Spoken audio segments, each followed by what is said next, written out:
Oke, Bapak Ibu, kita mulai lagi ya.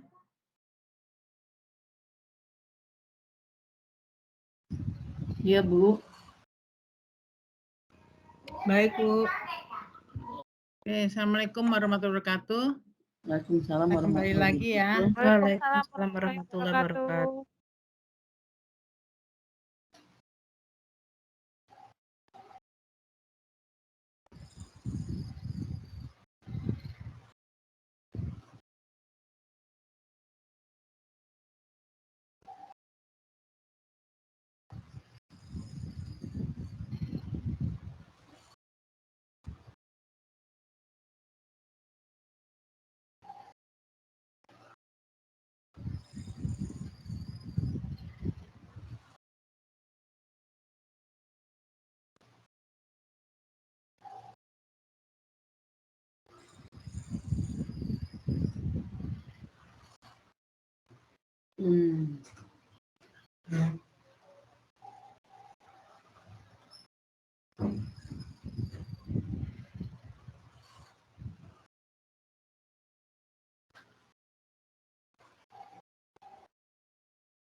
Tadi saya sudah menggunakan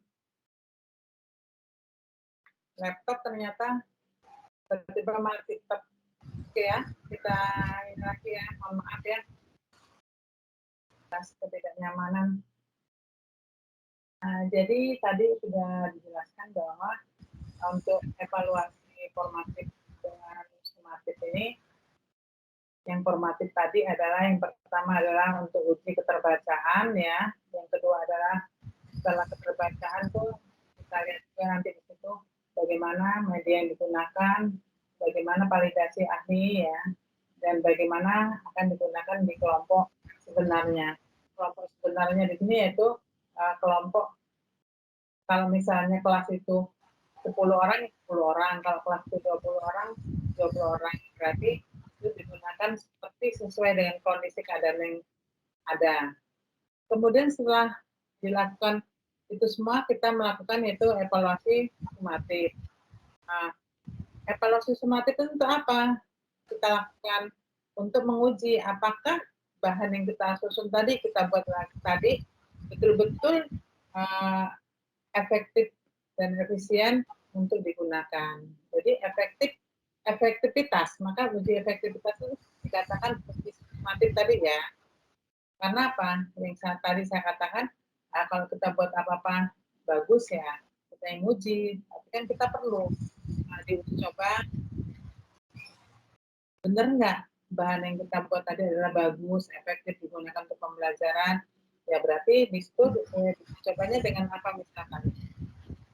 Kalau sebelumnya tadi kita adakan uji tersebut ada di kelas kontrol, ibaratnya, di kelas sesungguhnya, uji sumatif ini kita lakukan di kelas kontrol. Jadi kelas kontrol itu kelas yang sama. Kalau kelas yang sama artinya kalau di peraturan sekarang kan semua sekolah sama ya. Tidak ada sekolah unggul, tidak ada sekolah, tapi kenyataannya seperti apa? Ya kenyataannya di sekolah tersebut adalah apa yang membedakan sekolah itu sama? Setara. Apa kira-kira, Bapak Ibu? Sekolah A dengan sekolah B itu sama. Apanya? Kita lihat dari apanya? Karena kan sekarang tidak ada sekolah yang unggul, tidak ada sekolah favorit ya. Terus kalau kita mau uji coba itu di sekolah yang setara, kira-kira apanya yang Bapak Ibu lihat?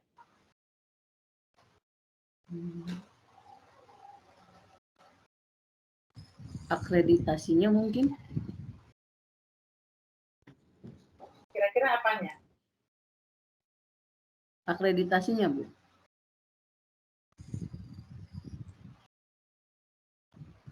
Bisa membantu? Misalnya sekolah kalau di Batam, SMA apa misalkan? SMA Negeri 1 Batam setara dengan SMA 5, harus dari sekolah SMA 3. Tapi kan kita tidak bisa mengatakan, oh sekolah SMA 1 favorit, SMA 5 tidak, kan enggak. Kan sekolah itu dikatakan tidak ada sekolah favorit, terus tidak PPDB menggunakan apa itu? Zonasi ya, tidak ada lagi sekolah favorit kan. Misalkan di Tanjung Pinang, sekolah SMA 1 favorit, SMA 2 tidak, apa SMA 3 favorit, atau SMA 4 favorit, kan tidak seperti itu lagi. Jadi semua sekolah itu sama. Jadi kalau kita katakan dalam uji coba sumatif tadi adalah sama, apa yang kita lihat? Kira-kira Bapak Ibu ada yang bisa bantu? 8 standar nasionalnya, Bu. Dilihat dari apanya? Kalau dikatakan favorit kan sekarang nggak ada lagi. Yang masuk itu atau nilai ujiannya tinggi semua. Yang ini rendah semua. Yang ini sedang-sedang saja. Yang ini di atas rata-rata gitu kan, kita mengatakan itu sekolah favorit, itu sekolah tidak kan. Sekarang kan dengan adanya zonasi tidak begitu kan. Jadi apa yang kita lihat? Supaya mungkin peserta didik yang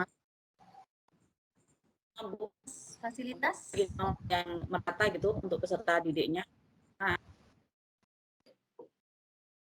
ketika PDB kan tidak ada sekolah favorit ya, jadi karena zonasi anak yang komposisi anak itu sama, Bu, ada yang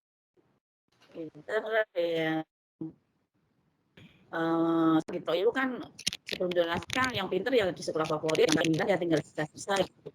Sehingga untuk prestasinya berbeda dengan yang ini dari apa sih input tadinya ya gimana? Izin Bu Tri. Input ya, peserta didiknya, Bu. Izin Bu Tri menambahkan. Ya. Kalau dari LPMP kan sifatnya penjaminan mutu ya, Bu. Jadi kami akan melihat dari sisi 8 standar nasional pendidikan, Bu. Oke, dari 8 standar pendidikan. Ini mohon maaf tadi yang sebelum Bu Eka ada yang memberi masukan? Saya nggak kedengar, saya belum dengar.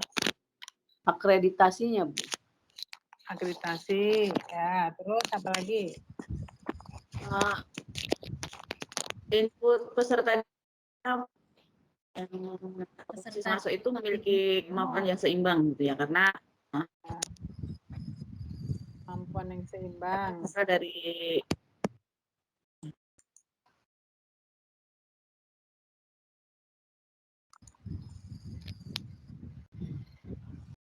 tenaga pendidik. Kemampuan seimbang dari mana dilihatnya?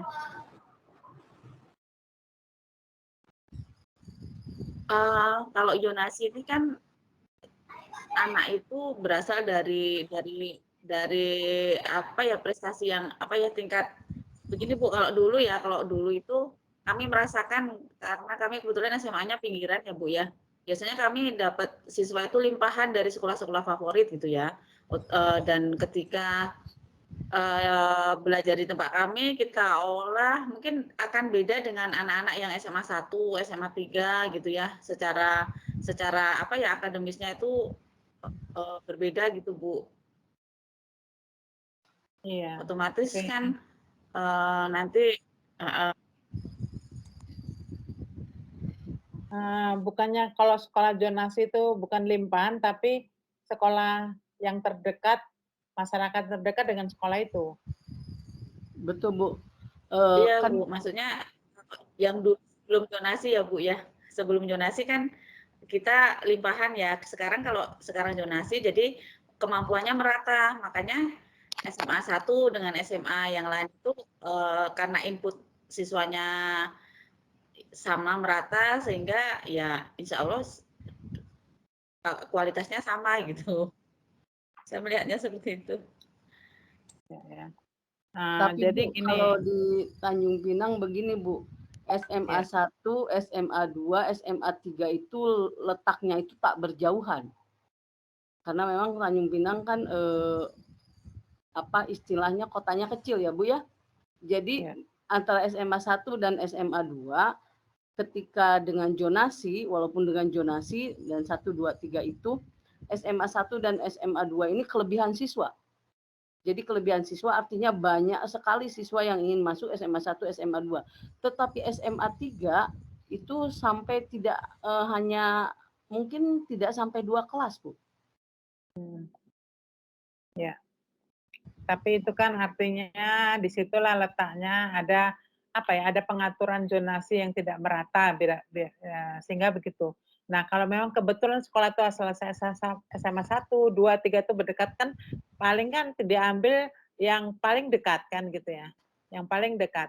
Misalkan dia daftar di SMA 1 dengan di SMA 3, tapi jaraknya dekat ke SMA 3, kenapa mesti dilepas ke SMA 1 kan gitu. Harusnya kan seperti itu. Jadi dipetakan yang dengan apa tuh, satelit ya? Artinya jarak itu kan diukur dari satelit itu ya. Ya memang harusnya sama, tapi untuk pengukuran sekolah itu sama, dikatakan sama sederajat gitu kan. Kalau saya tidak mengatakan favorit ya, kalau dulu ya sekolah favorit ya. Sederajat itu satu tadi melalui pemetaan mutunya, yang kedua melalui akreditasinya. Kadang kan pemetaan mutunya karena dia memetakan sendiri mutunya dihitung yang bagus-bagus, yang baik-baik. Tapi untuk mengklarifikasi sekolah itu mutunya baik atau tidak dengan cara ya independen tadi, yaitu tim akreditasi gitu yang turun ya, untuk memverifikasi apa yang telah ada di dalam pemetaan tadi sesuai enggak. Dan checklist-nya iya bagus, bagus, bagus, bagus. Ketika tim akreditasi turun untuk memverifikasi atau memotret sekolah tersebut, ternyata apa yang dia tulis itu ternyata dia A. Dengan harapan dia akan memperoleh nilai A. Tapi ternyata asesornya menilai mungkin diturunkan, ada yang tetap sama, ada yang lebih turun 2 kali atau 3 kali, tapi tetap kan itu dilihat dari fisik apa istilahnya dokumen penunjangnya atau dokumen pendukungnya. Nah, ya seperti itulah kira-kira ya. Jadi ujung-ujungnya sekolah yang sama itu adalah dilihat dari akreditasinya. Kalau pemetaan mutunya oke lah, bisa dikatakan sama. Tetapi kadang-kadang sekolah ini juga apa ya, curang apa gimana ya, menilai dirinya bagus tanpa melihat dokumen-dokumen pendukung yang ada di sekolah tersebut. Tapi dengan adanya akreditasi itu adalah tim independen tadi yang netral lah. Dia mengatakan kalau iya ya iya, kalau tidak ya tidak. Kita tidak bicara tentang yang ada atau pembenaran ya. Yang ada kan kebenaran ya. Kalau pembenaran kan ya yang salah dibenar-benarin supaya benar gitu kan. Nah, tapi kan kita bicara tentang kebenaran harusnya dengan adanya pemetaan mutu yang B, nilai akreditasinya juga B. Dengan adanya pemetaan mutu yang A, nilai akreditasinya pun A. dengan pemetaan mutu yang nilai katanya kan masih C ya, masih dalam kategori berapa sampai berapa itu kan artinya menunjukkan sekolah itu sendiri, baik dari standar SKL-nya sampai kepada standar pembiayaannya. Itu kan harusnya sama gitu, tapi kan ternyata ada juga tim-tim yang pendampingannya di dalam penjamin mutu itu, dia memberikan masukan-masukan, ternyata sekolah itu kadang-kadang ada yang sekolah bandel. Bandel itu arti kata iya, tapi ketika diverifikasi lagi nggak dilakukan. Dengan alih-alih apalah alasan mereka begini, begini ya, akhirnya tetap aja. Nah itulah artinya, kalau memang tendiknya adalah bagus yang tadi dikatakan dengan gurunya yang bagus, tenaga kependidikannya bagus, insya Allah sekolah itu akan bagus. Yang penting komitmen. Komitmen dari seorang pendidik itu seperti apa? Karena namanya segala sesuatu itu nggak bisa diciptakan oleh perorangan atau tim kecil ya. Itu tetap seluruh apa itu namanya? Seluruh komponen yang ada di sekolah itu harus bekerja sama-sama. Nggak mungkin satunya aja, satunya ngelihat, satunya lagi nonton ya, nggak bisa. Itu memang harus ada komitmen, namanya komitmen itu. Apapun itu, seperti penjaminan mutu ya dia berkomitmen, seperti WBK pun dia harus berkomitmen karena namanya satuan pendidikan ini adalah merupakan suatu sistem. Oke. Oke, saya matikan.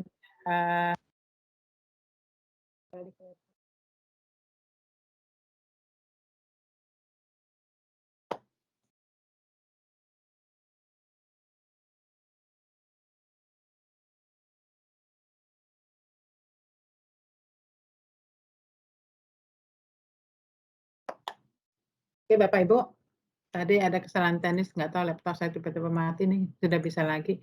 Nah, seperti itulah ya kira-kira ya.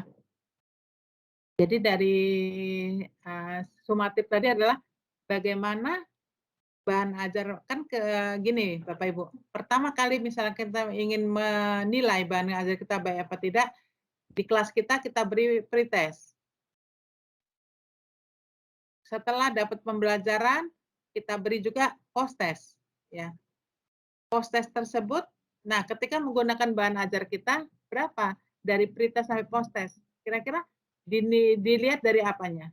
Bapak Ibu, misalkan pretestnya 6, 5, post-testnya 7. Ya, yang satunya lagi, misalkan pretestnya 4, post-testnya 6. Atau pretestnya 3, post-testnya 6 misalkan. Loh, itu sama-sama pretestnya dilakukan dan post-testnya dilakukan, nilainya begitu, apa yang diambil Bapak Ibu kira-kira? Yang dikatakan sekolah tadi bisa atau tidak itu apanya yang diambil? Kita sepakati aja ya Bapak Ibu ya, intervalnya. Misalkan dia mengerjakan nilai pretest 3, setelah post-test dapatnya 6. Berarti intervalnya berapa kenaikannya? 3 kan? Tapi di satu sisi pretestnya 6, post-testnya 7. Intervalnya berapa itu? 1. Berarti yang bagus yang mana? Sebetulnya yang 3 yang berhasil. Ya, yang berhasil itu yang intervalnya 3 tadi, bukan yang tadinya 6. Emang awalnya muridnya pintar, saya katakan tadi. Tapi setelah dapat suatu perlakuan, nilainya meningkat menjadi 7, hanya 1 naiknya. Tapi yang tadinya muridnya tadinya 3, begitu dapat perlakuan kita nilainya jadi 6, berarti kan intervalnya 3. Jadi ketika kita ujikan ke anak tersebut, oh kita lihat, tapi harus jujur ya, nggak bisa kita main-main data, kan nggak ada yang tahu.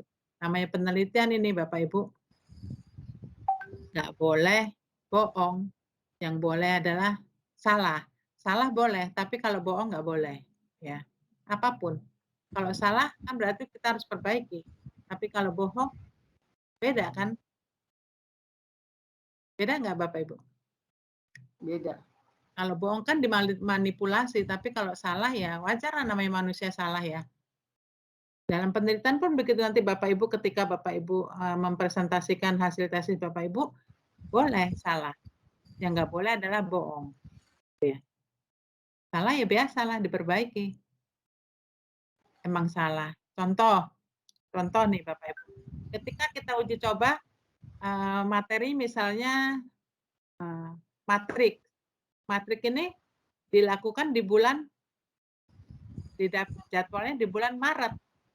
Oleh karena suatu hal kita uji cobanya di bulan April. Matriknya sudah dapat.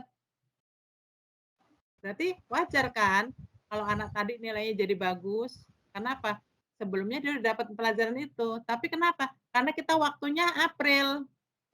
Maretnya kita tidak dapat meneliti di situ dengan alasan masih uji kompetensi Bu, nggak bisa diganggu siswanya. Masih ada ini Bu, besok ada pertemuan ini siswanya. Akhirnya kita mundur. Nah, sampailah April gitu kan Bapak Ibu dengan kata-kata pernyataan saya paham kan? Itu kan salah sebenarnya. Harusnya diuji cobanya sebelum anak itu mendapat materi tersebut. Tapi karena sudah mendapat materi tersebut, ya wajar lah kalau nilainya besar-besar. Karena apa? Seperti Bapak Ibu melakukan pretest. Harusnya kan sebelum pelajaran dilakukan pretest. Tapi Bapak Ibu ngasih pretestnya setelah dia memperoleh di minggu kedua. Minggu pertama sudah masuk materi. Berarti pretestnya besar-besar ya wajar ya. Kenapa? Karena dia sudah memperoleh materi tersebut. Gitu ya. Itu kan salah sebenarnya. Tapi karena kondisinya seperti itu, nggak jadi dijelaskan sama Bapak Ibu di keterbatasan. Nanti di bab sendiri itu kan ada tuh keterbatasan. Keterbatasan dikarenakan dengan adanya ini maka dilakukan ini dikarenakan apa? Dikarenakan itu lagi suntik polio, waktu itu lagi suntik polio, lagi imunisasi. Imunisasi apa namanya? Masih vaksinasi, jadwalnya harusnya saya ini anaknya dipakai vaksinasi, terus lagi ya disebutkan saja kenapa alasannya. Itu tadi yang saya katakan, dalam suatu penelitian tuh nggak boleh bohong, tapi salah boleh. Salah kan? Harusnya sebelum kok sesudah. Tapi karena kita bicaranya memang secara jujur, bahwa kita memang keadaannya kita belum kembali, atau Bapak Ibu masih melakukan perjalanan, atau Bapak Ibu sedang apa, gitu, tidak bisa meneliti tersebut, Bapak Ibu kembalinya lagi di bulan Maret, berarti kan Bapak Ibu udah ini 1 bulan ya. Wajar kalau anak itu kan terus.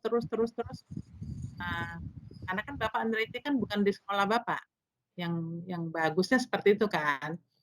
Apalagi yang uji cobanya tadi di kelas kontrolnya, jangan di sekolah Bapak Ibu. Walaupun di sekolah Bapak Ibu boleh, tapi bukan di kelas yang Bapak Ibu ngajar. Supaya apa? Supaya fair. Terus dibandingkannya apa? Dibandingkannya misalkan Bapak Ibu ya, ini dalam penelitian apa begitu juga. Misalkan Bapak Ibu peningkatan aktivitas pembelajaran dengan discovery. Terus pembandingnya dengan ceramah, ya jelas. Bagus yang discovery hasilnya. Yang Bapak Ibu teliti. Kenapa? Ya karena kalau kucing jangan dibandingin dengan harimau kan gitu ya. Jelas kucingnya kalah kan gitu ya. Ya kalau kucing dengan kucing gitu ya. Dengan yang selevel kucing lah gitu ya. Kalau harimau ya sama macan sama apa gitu ya.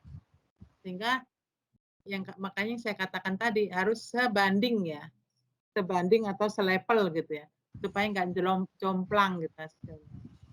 Terus nanti misalkan Bapak Ibu bandinginnya efektivitasnya sumatifnya dengan apa? Dengan yang menggunakan buku teks. Ibu dengan apa? Bahan ajar yang saya buat sendiri. Nah, buku teks, tapi harus ada buku teksnya gitu kan. Jangan nggak dengan menggunakan nggak apa-apa, dengan menggunakan fotokopian atau dengan guru mencatat di depan kelas, itu kan udah jelas ada perbedaan yang signifikan, nggak bisa dibandingin. Jadi satu misalkan dengan bahan ajar yang dirancang oleh Bapak Ibu, satunya lagi dengan buku teks yang dijual di Gramedia misalkan ya. Kan dengan harapan dengan harapan kalau bahan ajar Bapak Ibu sendiri kan sesuai dengan tujuan yang diharapkan gitu kan. Kadang-kadang seperti SMK, sama-sama matematika. Tapi yang satu semea, yang satu itu apa ya? Yang satu akuntansi, yang satu lagi teknik. Ketika bukunya di pasar adanya untuk kelas 2, untuk kelas 12 SMK gitu ya. Nggak ketemu kan Bapak Ibu? Karena kan pasti dia mengakomodir yang katakanlah yang hampir-hampir sama saja. Loh, yang ini kok contohnya buat roti soalnya. Yang satu kan roda gigi. Nggak nyambung kan tentunya antara SMK, sama-sama SMK, satunya jurusan perhotelan, satunya jurusan teknik. Nggak nyambung kan. Nah, dengan catatan kalau digunakan dengan bahan ajar Bapak Ibu buat ya otomatis ya Bapak Ibu buat untuk kelas Bapak Ibu yang teknik. Satunya lagi bahan ajar yang guru satunya lagi membuat yang jurusan tata boga atau perhotelan, ya nyambung kan. Nah, itulah keunggulan daripada bahan ajar yang di Bapak Ibu kembangkan. Ini suatu contoh saja untuk evaluasi sumatif dan formatif yang ada itu ya. Jadi kalau formatif itu sifatnya hanya untuk perbaikan, kalau sumatif baru untuk mengatakan bahan ajar kita efektif, efisien digunakan. Tentunya pembandingnya bukan di kelas kita, tapi di kelas orang lain yang setara tadi ya. Ya dengan apa? Ya kalau cara gampangnya ya dengan pemetaan mutu ataupun akreditasinya. Ya, ada pertanyaan Bapak Ibu? Bu, ya. Ya. Bu, tadi kan Ibu sudah menjelaskan formatif dan sumatif. Nah, kalau itu ada 3 penilaian, kebetulan kita sekolah penggerak, asesmennya ada diagnostik, sumatif, dan formatif. Nah, kalau untuk diagnostiknya Bu, saya belum paham sama sekali ya Bu. Ada tes diagnosanya ya. Nah, iya Bu. Diagnosanya itu sebenarnya hanya untuk menempatkan Bapak Ibu, menempatkan apakah misalkan untuk diagnosa itu seperti apa ya? Kalau placement test bukan. Jadi dia itu nggak ada nilai 4, 5, 6, 7 gitu nggak ada. Jadi misalkan dia mendaftar satpam ya, terus kira-kira asesmennya seperti apa? Dia kalau pagi misalnya dia kalau tidur nggak bisa, kalau lewat dari jam 9 harus jam 8 udah tidur. Kira-kira dia nggak bisa jadi satpam. Kenapa? Karena kebiasaannya dia harus kerja di kantor gitu. Gitu ya kira-kira. Kalau satpam kita membutuhkan, oh kalau tidur dia misalnya di atas jam 12 bisa, pagi juga bisa, ini kan bisa. Nanti dari kebiasaan-kebiasaan itu kita bisa petakan. Oh ini cocok nggak diagnosa kita untuk ini, untuk ini. Jadi tes itu nggak ada yang salah. Oh ini kebiasaannya bangunnya siang. Ya karena dia apa? Dia kalau malam kerja. Jadi makanya tidur siang. Nah cocoknya untuk apa? Nah untuk suatu apa pekerjaan dia noksa tadi untuk ya tidak ada yang benar, tidak ada yang salah. Cuman kira-kira yang cocok mana orangnya yang kita cari ya dengan mengadakan asesmen tersebut. Gitu. Terus kalau kita katakan orang tidur tuh di mana-mana bangun jam subuh, jam 12 malam harus sudah tidur apa jam 9 tidur itu kan yang normal. Kalau kerjanya dia jam 7 pagi atau jam 8 pagi lah, kalau dia kerjaannya jam masuknya jam shiftnya dapat jam 5 sore, pulang jam 12, ya kan nggak bisa katakan dia nggak normal. Karena dia kebiasaan dia kerjanya seperti itu gitu. Jadi kalau diagnosa itu hanya untuk penempatan biasanya. Cocok nggak gitu, dengan profesi apa. Tapi untuk menjawab pertanyaan itu nggak ada yang salah. Gitu. Nggak kata-katakan kalau kita kan kalau tes psikotes apa ya diambil yang normal kan gitu. Tapi kan kadang-kadang kita untuk melihat misalkan seorang yang misalnya badannya tegap, tinggi, nggak capean, nggak apa, kita butuh tenaga untuk apa misalkan memang harus yang punya fisik yang kuat. Jadi kan dari diagnosa itu oh ini kayaknya cocok gitu. Seperti untuk mengoperasikan suatu mesin. Jadi tinggi badannya memang sudah misalkan udah 165 ke atas, dia tiba-tiba tingginya 160. Nggak mungkin kan kita siapkan ganjelan untuk orang itu untuk berdiri kan gitu. Kan kadang-kadang ada yang, nah dia noksak anak tersebut nggak bisa, kenapa? Karena mesin itu tingginya 160. Kalau dia tingginya di bawah 160 nggak mungkin. Tangannya menjangkau, meraih-raih. Nah kira-kira untuk asesmen diagnosa itu seperti itu. Jadi untuk yang tepat, yang cocoknya hanya diagnosanya seperti apa. Tapi nggak ada salah, nggak ada benar biasanya. Tapi karena kita diagnosa kan ya, gitu. Ya. Ada pertanyaan lagi? Ada kawan yang mau bisa bantu? Pertanyaan tadi boleh sharing.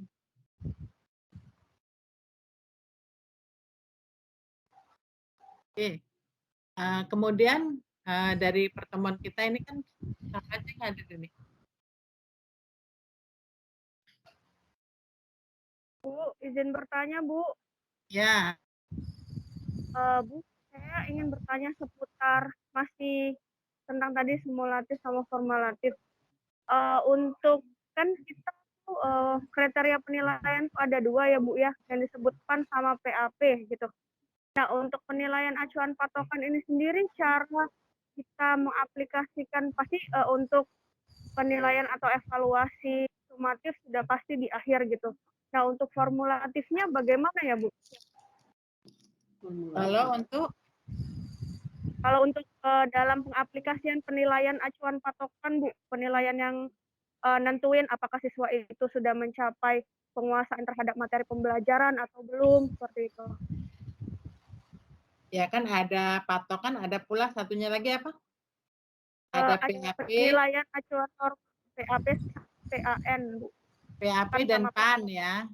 Penilaian acuan patokan dengan norma. Kan kadang gitu penilaian acuan norma. Ya, biasanya yang digunakan untuk PAP itu seperti yang kalau di SMK itu adaptif. Ya. Adaptif. Kan ada normatif, adaptif, satu lagi ada produktif ya.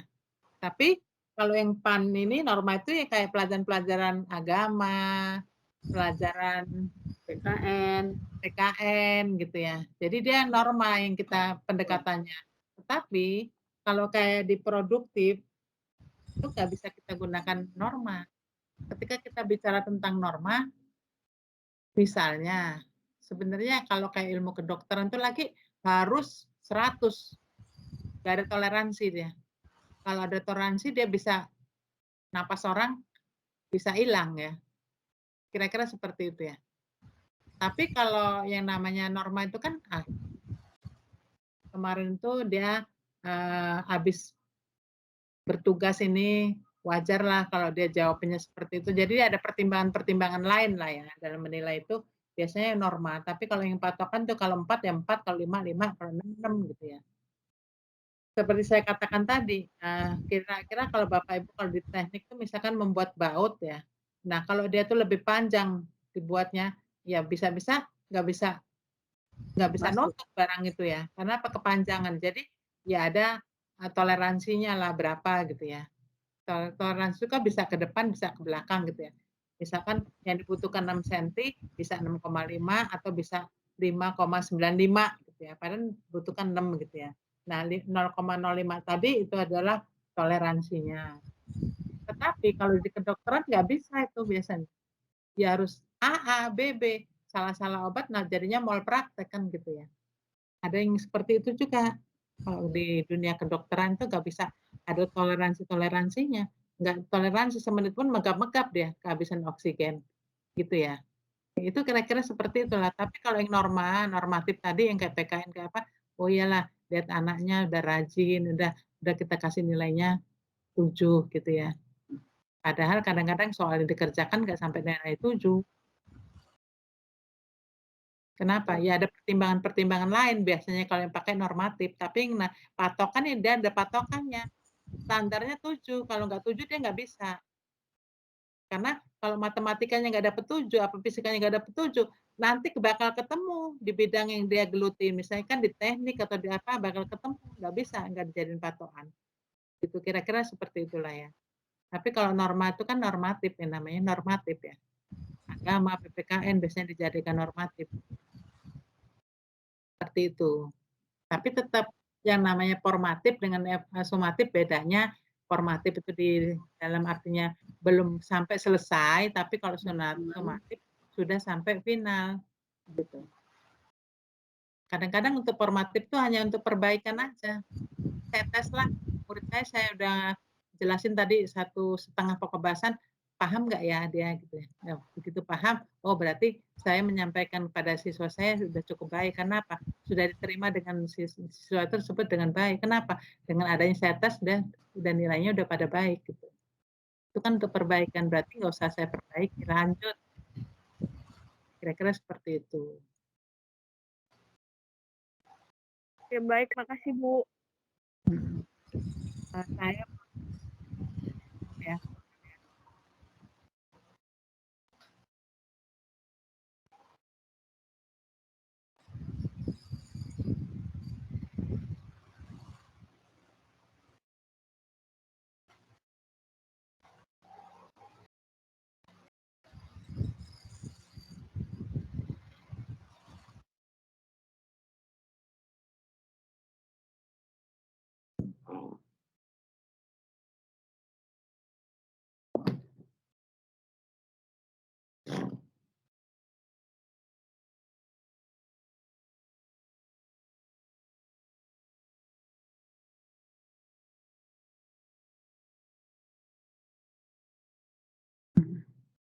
Betty ada?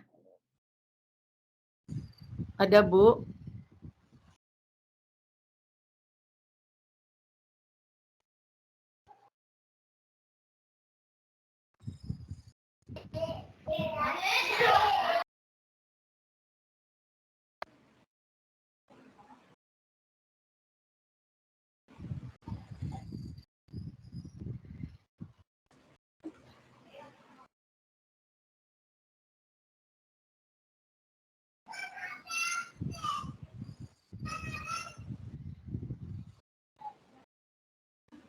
Oke. Purwanti Ningsih. Hadir, Bu.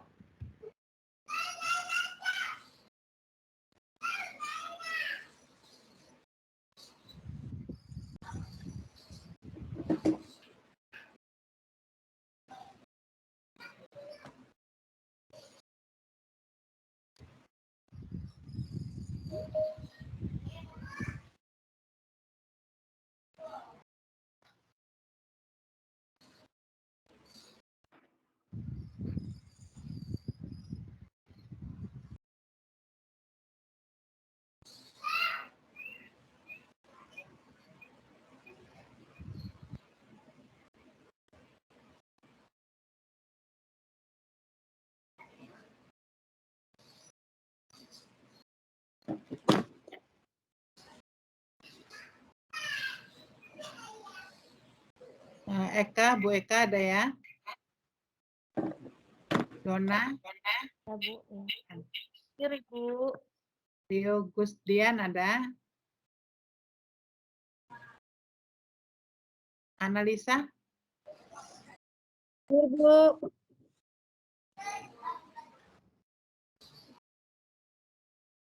Ismarak udah almarhum ya.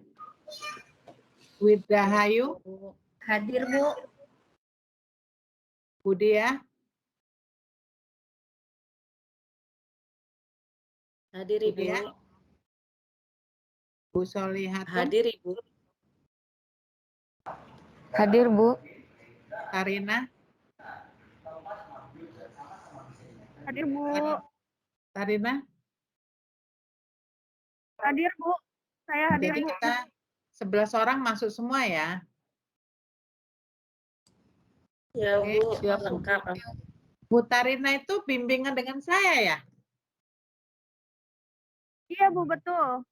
Iya. Revisiannya Ini ada betul, lagi sambil beberapa tuh nanti. siapa ya yang bimbingan dengan saya tesisnya? Kalau di kelas kami Bu, yang batch 18, saya lihat di jadwal itu ada 2 orang lagi Bu. Pak Iya. Haris sama Bu Tiara. Kalau saya tidak salah. Tiara dengan satunya lagi, Oh, Pak Haris Bu, Pak Haris. tolong diberitahu ya.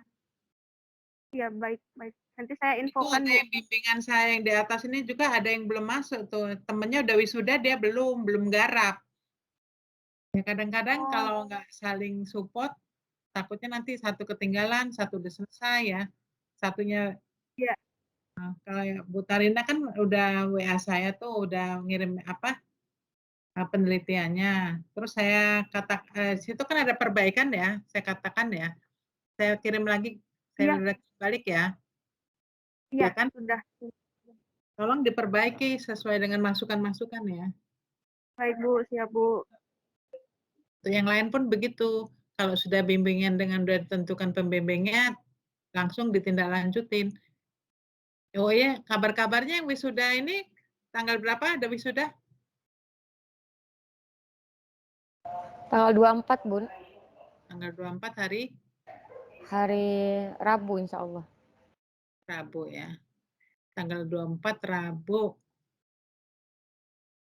Berarti itu luring ya? Benar, Bunda. Jadi numpuk-numpuk yang tahun kemarin di wisuda semua akhirnya? Iya. Terus Iya, banyak Bun. kan? Apa ada yang luring atau semuanya, ada yang daring apa semuanya luring? Yang angkatannya suami luring semua, Bunda. Luring semua. Itu rencananya kalau dulu kan di Swiss Bell ya, apa yang itunya udah selesai gedung pertemuan yang ada di UIB? Di hotel belum, Bun. Oh masih di Swiss Bell. Iya, benar. Tapi nggak tahu prokesnya gimana. Kalau ngumpulin orang banyak begitu, prokesnya tentunya kan ada keluarga pastinya. Nggak mungkin wisuda sendiri ucuk-ucuk. Ya, ada keluarga, ada anaknya. Benar. Memang yang suruh masuk kan 2 ya. Kadang-kadang dulu sih dijual juga satu undangan tuh 500.000. Ya kan Tapi dia mau orang tuanya masih lengkap, pengen melihat gitu. peraturan yang sekarang 12 tahun ke bawah nggak boleh ikut, Bunda. Oh, nggak boleh. Tapi kalau undangannya boleh kan orang tuanya, misalkan dia pasangannya itu kan istrinya gitu, sama anaknya yang tua atau apa, terus orang tuanya masih ada, adiknya pengen ikut juga. Dulu pernah sih saya lihat tuh ada yang beli undangan, berapa harganya? Saya tanya 500.000 zaman dulu ya, zaman sebelum COVID. Nggak tahu sekarang ada nggak yang kayak gitu. Misalkan kan pengen dampingin semua, pengen masuk ruangan semua gitu. Yang sedangkan yang dia wajibkan 2. Tapi dia mungkin ada ibu mertuanya, ada ibu kandung dia, ada bapaknya gitu beli lagi undangan dulu harganya 500.000. Tapi karena pengen kumpul semua kan ya dibeli gitu ya. Jadi sekarang yang penting nggak umur 12 tahun ke bawah. Kalau dulu memang 12 tahun, tapi nggak dibilangin 12 tahun ke bawah, tapi anak-anak dilarang ikut ya. Karena kan takutnya pas acaranya hikmah, tiba-tiba teriak gitu ya. Tapi disebutnya anak-anak aja, bukan di umur di bawah 12 tahun. Mungkin kalau sekarang kan 12 tahun itu kan memang yang belum diimunisasi atau belum divaksin ya. Apa katakannya? Kan sekarang di mal-mal juga ada yang memang umur-umur yang anak-anak nggak boleh apa yang di atas 65 tahun, tapi kan kadang-kadang orang tuanya ke mall nggak ngajak anaknya ya, malas amat gitu kan. Tetap aja ikut gitu ya. Nah seperti itu ya. Artinya nanti kalau kawannya itu Mbak Karina ya, kasih tahu Iya, ya, Bu. kasih tahu ya Iya. teman-temannya yang ikut bimbingan saya. Artinya saya tidak pernah mempersulit mahasiswa, tapi kalau mahasiswa itu lama bukan kemauan saya, ya kemauan mahasiswa itu sendiri gitu. Kalau dia mau lama terus saya buru-buru kan nggak mungkin. Ibu ini kan saya kan mau santai kok suruh cepet-cepet, kata dia gimana, salah pula saya. Dianya mau santai, sayanya suruh cepet-cepet kan gitu. Nah, kalau memang mau cepet ya ayo saya push gitu ya. Tapi kalau mau santai ya nggak cocok kayaknya bimbingannya dengan saya. Saya mah orangnya kadang kan yang belum-belum tuh saya teleponin malah, cepet cepet cepet lagi, kenapa? Biar tugas saya selesai, gitu ya. Kalau saya hubungannya seperti itu, biar tugas saya selesai gitu. Tapi kalau memang nggak mau ini, paling nggak saya laporan ke bagian akademiknya, iya saya sudah telepon 2 kali, 3 kali, tapi tidak ditindaklanjuti, sudah, gitu. Takutnya kan nanti dia cerita lagi ke akademik, iya Bu Trinya itu payah, bimbingan saya dipulangin terus. Ya dipulangin kalau belum sesuai apa yang saya minta, gitu ya. Kadang-kadang mahasiswa ini juga udah dikasih bacaan nih, buat ini, dikumpulin lagi yang itu tadi. Loh, ini kan belum dibenerin, dikiranya saya lupa kali ya. Makanya saya kan kadang kan satu folder saya tulis gitu ya, apa, kenapa? Ya karena nanti di ujian pun akan ditanya, bukan karena saya ngada-ngada gitu, artinya saya istilah kalau bahasa Melayunya apa itu ya, pandai-mandai gitu. Enggak. Ya memang itu kebutuhan kamu harus ketahui gitu. Supaya apa? Di ujian pun nanti kan nggak mungkin saya yang jawab, pasti Anda yang jawab. Kadang kan ujian tesis itu kan bimbingannya dengan saya, yang ujinya bukan saya, orang lain gitu. Mungkin Pak Cepi, mungkin Pak siapa? Pak Happy, mungkin Pak Jali gitu kan, bukan saya gitu. Itu ya. Oke, kira-kira ada lagi Bapak Ibu yang untuk evaluasi proyek Bapak Ibu, kira-kira apa? Besok kita diskusikan atau malam ini kira-kira siapa yang mau bertanya? Kalau besok kita siapkan ya Bapak Ibu ya. Kan ini udah mau habis, setelah ini kan nggak lama itu kan kita UAS ya. Karena pertemuan kita kan nanti besok langsung udah yang ke-12 kan. Udah selesai ya. Berarti kan tugas Bapak Ibu harus dikumpulkan. Nah, mumpung kita ketemu, kita baru satu evaluasi ya, baru evaluasi formatif dan sumatif. Belum Kikpetrik, belum CIP, belum istilahnya evaluasi kesenjangan ya, karena banyak evaluasi. Evaluasi ini dibuat tentunya dengan kondisi keadaan Bapak Ibu yang akan dievaluasi. Kalau Kikpetrik itu khusus untuk pelatihan. Ketika Bapak Ibu misalkan kayak pelatihan, pendampingan, dan lain-lain itu yang menggunakan Kikpetrik itu bisa dilakukan dengan metode Kikpetrik ya. Besok kita akan kupas hari ini untuk malam ini kita membahas tentang evaluasi formatif dan sumatif. Ada pertanyaan lagi Bapak Ibu?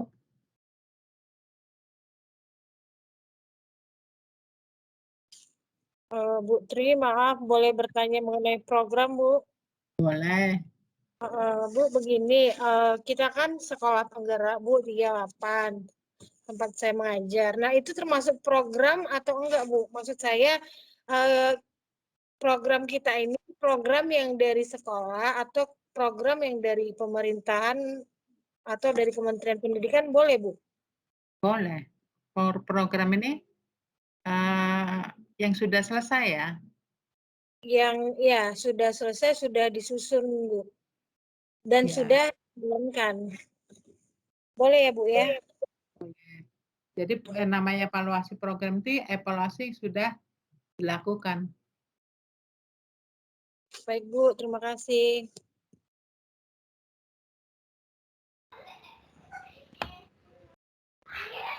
Maaf Bu, mau tanya Bu, ya masalah tugas proyek ini ya Bu. Saya kan awalnya mau yang evaluasi untuk dana BOS Bu, tapi kan 2021 ini masih belum selesai, itu bisa nggak Bu? Evaluasi yang sudah selesai, tahun kemarin nggak apa-apa. Oh, berarti yang tahun 2020 boleh? Iya, nggak harus tahun ini. Oh iya, makasih Bu. Perbaikan di tahun berikutnya. Dona, mengenai program itu berarti programnya kita sampai pada tahapan evaluasi gitu ya? Oh, kemarin ada 10 ya.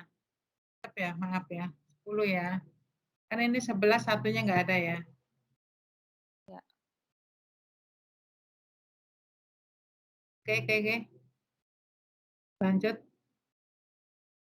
Gimana pertanyaannya? Yang program yang kita lakukan sampai pada tahapan evaluasi, Bu. Bentar. Aku ngisi absen dulu. Gimana? Program yang dilakukan itu sampai pada tahapan evaluasi ya, Bu? Jadi gini, evaluasi yang Bapak Ibu mau susun itu adalah suatu program yang sudah selesai dilaksanakan. Dievaluasi, apakah di situ ada ya kekurangan-kekurangan itu, nanti ujung-ujungnya adalah rekomendasi. Rekomendasi jika program itu berkesinambungan tahun depan lagi ada, seperti BOS, kan nggak tahun ini aja, tahun depannya lagi ada. Seperti sekolah penggerak, apakah tahun depan nggak ada lagi sekolah penggerak? Gitu. Ya. Misalkan lagi kalau di SMK misalkan praktek kerja industri, apakah tahun depan lagi nggak ada praktek kan enggak? Ya. Misalnya Berarti programnya itu harus SPMI bisa dilaksanakan ya, Bu? di LPMP, apakah tahun depan nggak ada SPMI lagi? Kan enggak. Kan dia berkelanjutan gitu.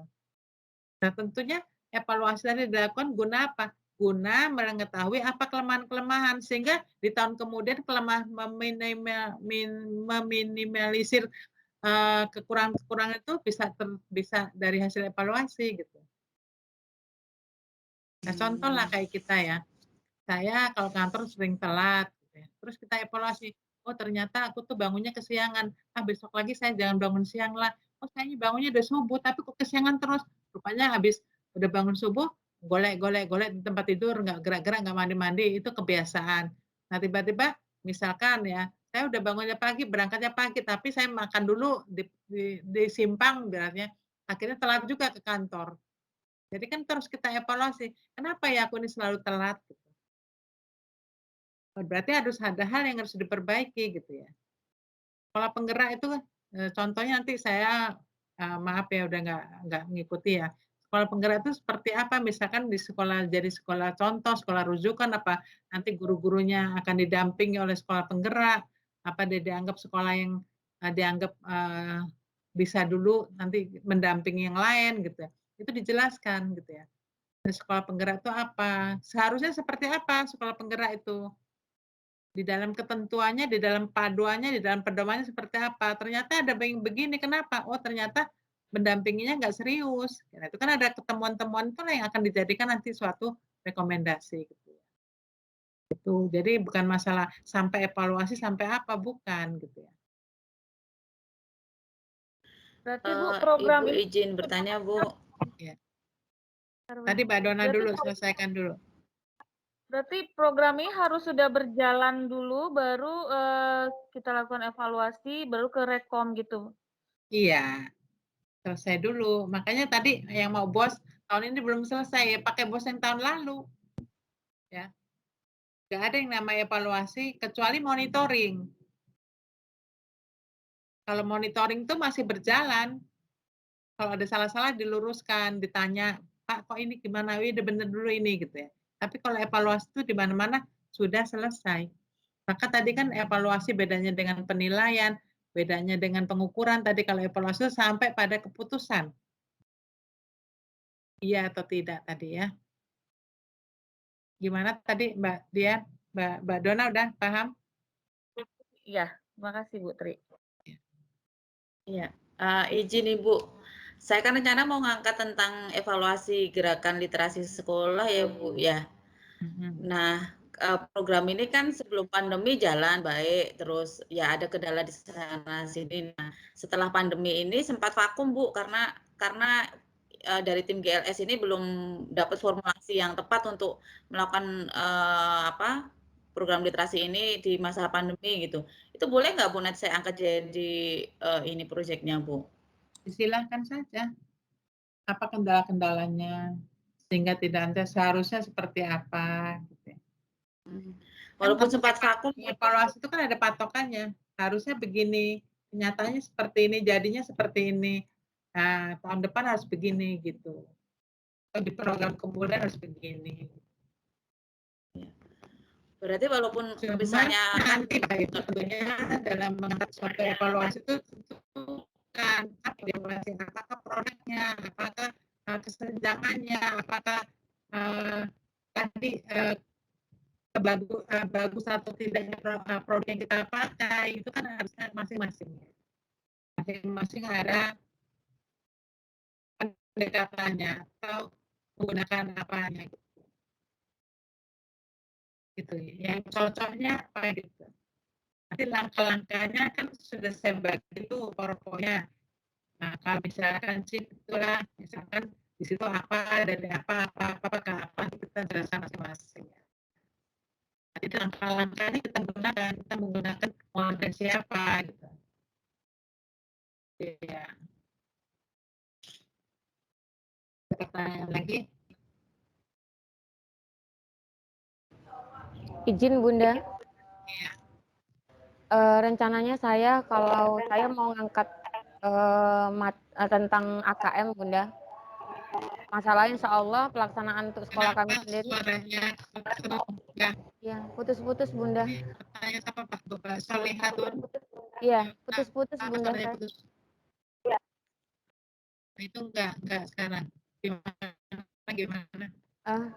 Saya rencananya ngambil judul untuk yang saya angkat nanti. Putus-putus ya Bunda. Jauh. Oh, yang jauh. Maaf Bunda, masih putus-putus Bunda. Ya.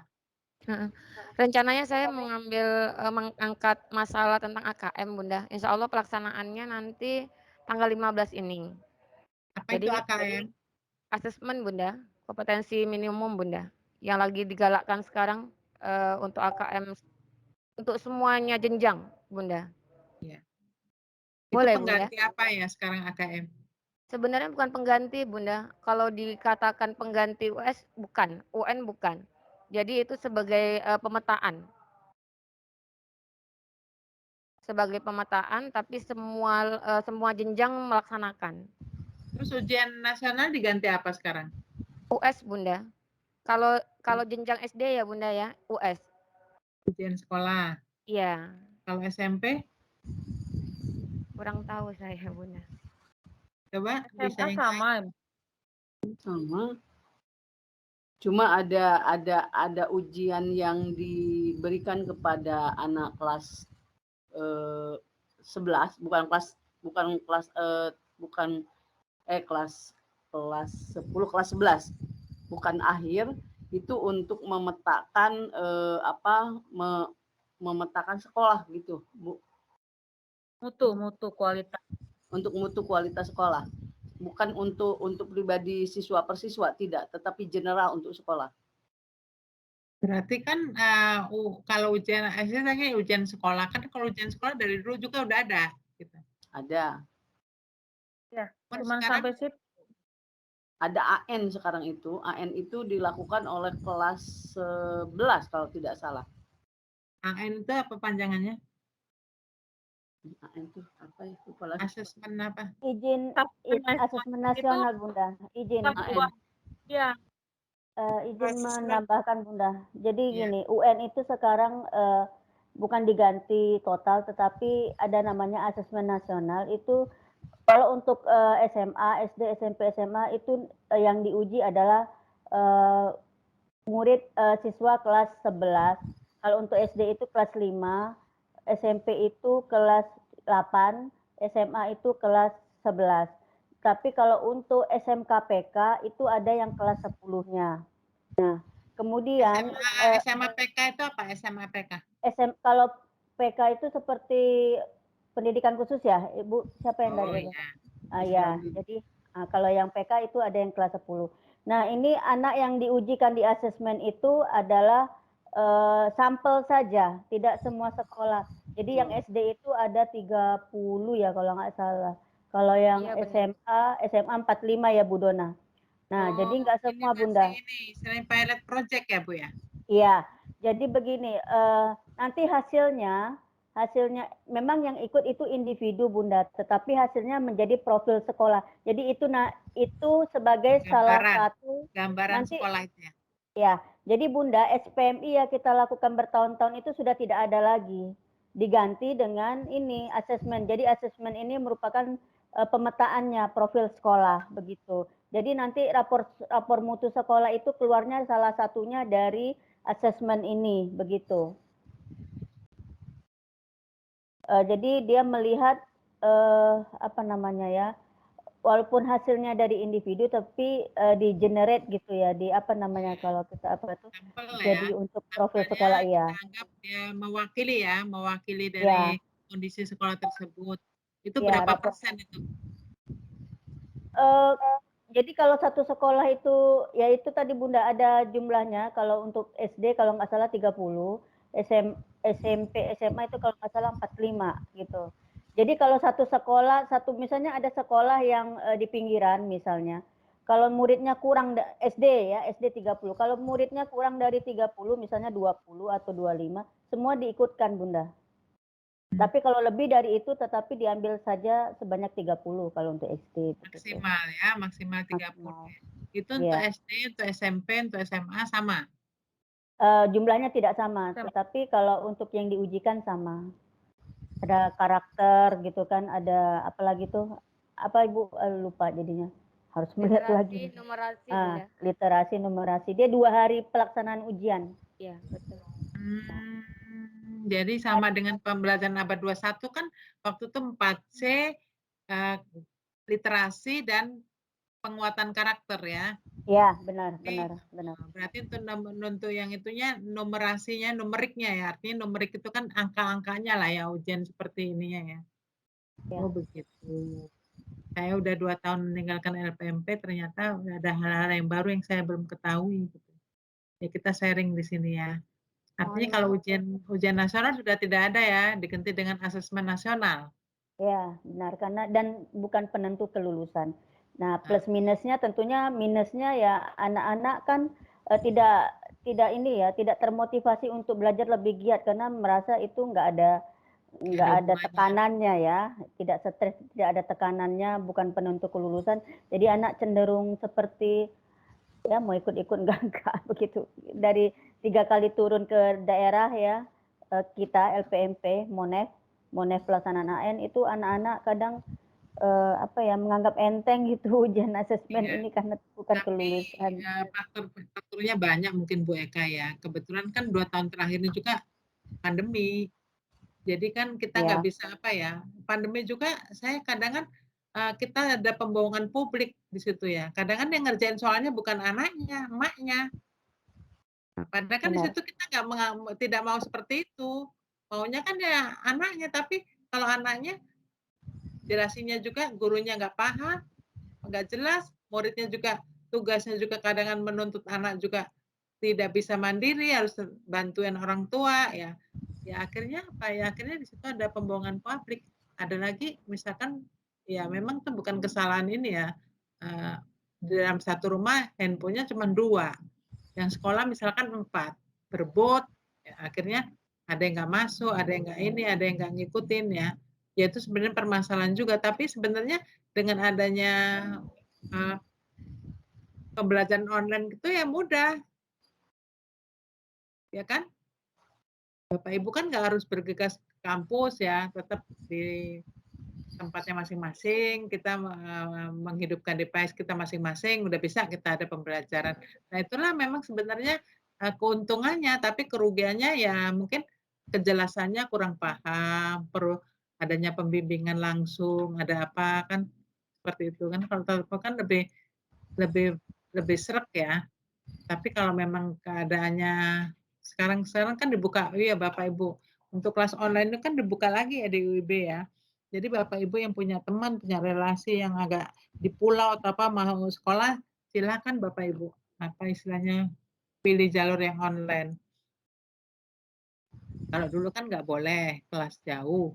Tapi kalau sekarang kalau nggak boleh kelas dulu tapi bolehnya online ya sama aja kan kita bisa di rumah. Apalagi ada peraturan yang lebih dari 60 km harus tugas belajar. Ya kalau udah online memang sampai bermil-mil juga ya, sampai satu benua juga kita nggak tahu kan ya. Kita kelasnya online ya. Walaupun posisi kita nggak ya kita memang KTP taruhlah. Misalkan saya KTP Lampung ya, saya kuliahnya di Lampung, tapi sementara saya di Jakarta, kan orang nggak tahu juga. Ada di keberadaan saya di mana gitu kan. Artinya kan gitu ya. Ya sebenarnya ada plus minusnya dengan adanya perkuliahan online itu kan kita mudah. Artinya ya, kita bisa lakukan di mana saja, kapan saja, oleh siapa saja gitu kan. Ada anywhere gitu ya, apalagi gitu ya. Misalnya kapan saja, di mana saja, oleh siapa saja gitu kan. Mudahnya kan seperti itu kalau kita menggunakan online ini atau dalam jaringan ini. Cuman ya kelemahannya ya sinyalnya atau apa. Tadi kayak kemarin tuh ada yang peserta kita yang dari Karimun, siapa Bu, siapa namanya? Bu Yang dari Karimun Bu siapa? Wirdahayu. Udah, Bu. Mana orangnya?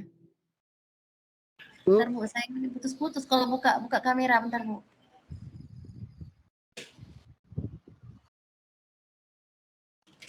Ya, Bu. Mungkin untuk Bu Wirda kalau dengan adanya online ini kan meringankan juga, nggak harus ke Batam ya.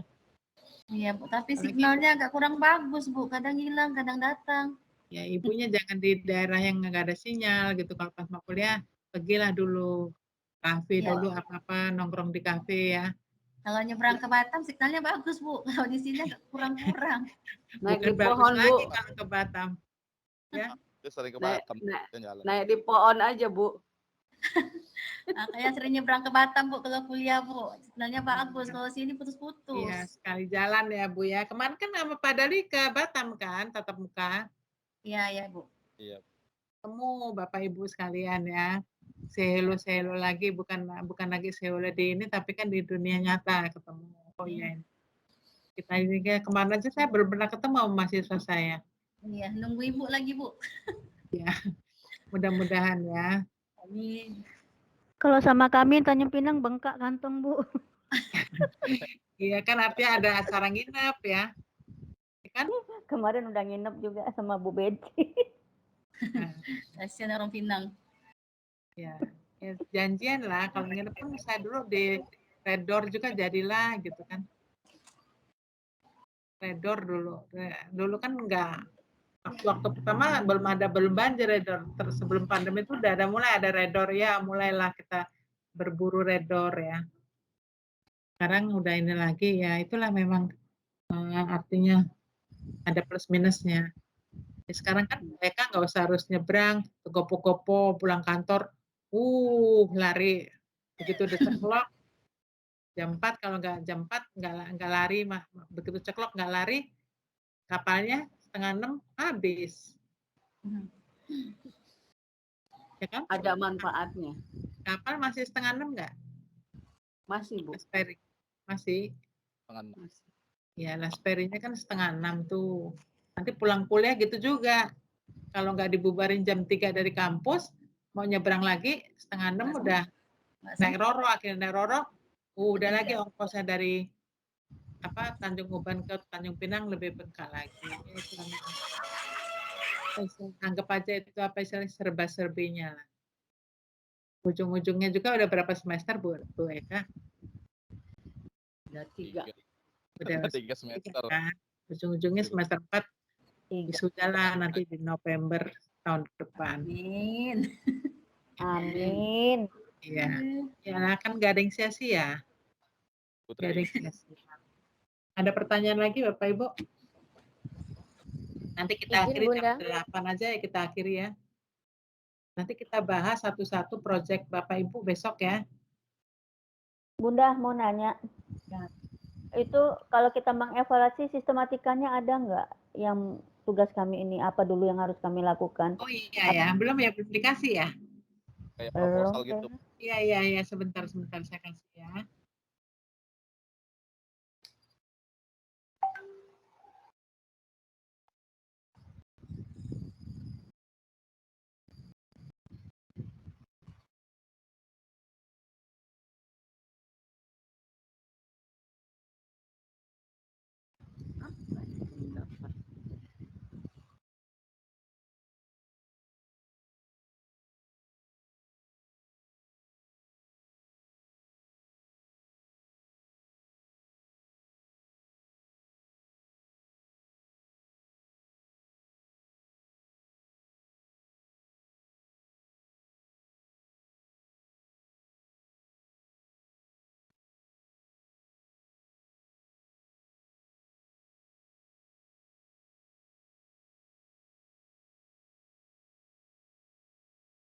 Grup kita namanya apa?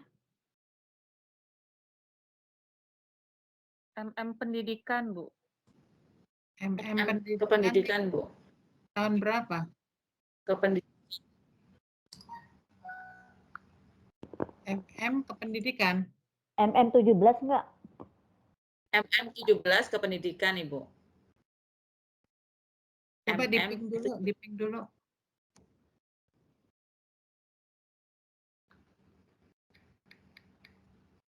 Udah ada di-ping. Ada, Bu. Ya.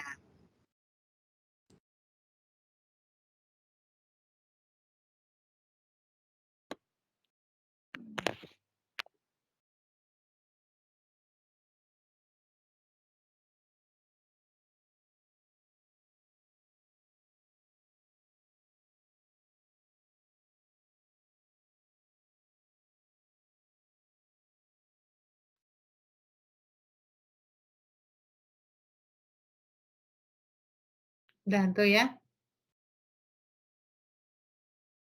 Jadi saya kirim ya. Ya, makasih Bunda. Ya. Nanti itu contoh, itu kan cuma contoh ya. Ada kalau kurang-kurang dikit atau apa.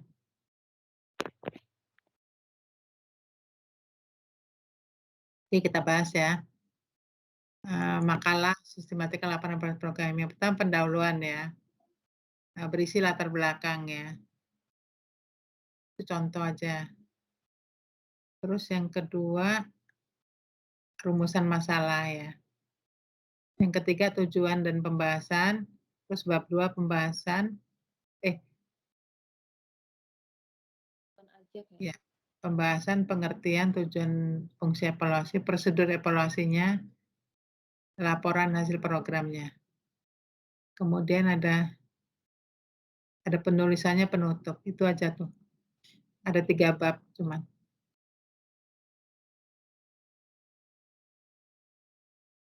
Kertas kuarto itu maksudnya apa Bunda? A4 apa letter? Legal. Legal. Ya. Oh, legal. Legal itu yang panjang, yang folio. Kuarto legal itu di bawah 4. Kuarto itu lebih pendek. Letter ya? Boleh lah, 4 juga boleh ya. Kuarto itu yang pendek. Adanya 4. Tapi agak lebar, dia dikit, beda 5 mili gitu. Tuh.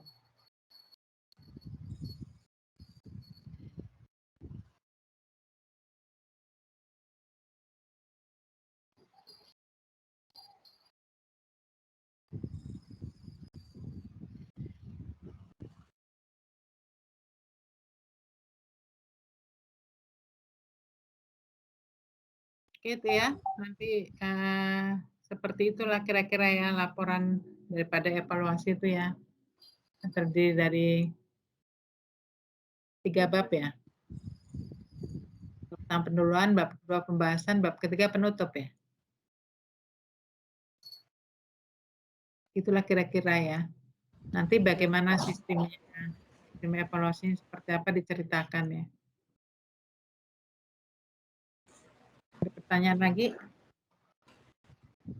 Izin lagi bertanya. Ya. Program ini kan programnya kalau sekolah yang buat kita hanya mengevaluasi bisa ya Bu Tri? Programnya Ya, bukan kita yang buat. Bukan kita yang buat. Dari pemerintah evaluasinya. Berarti kita mengevaluasi program yang dijalankan oleh sekolah gitu ya Bu? Ya, program-program yang sudah dibuat sekolah itu apa? Apa yang sudah dijalankan sekolah apa gitu. Iya, berarti kita mengevaluasi ya.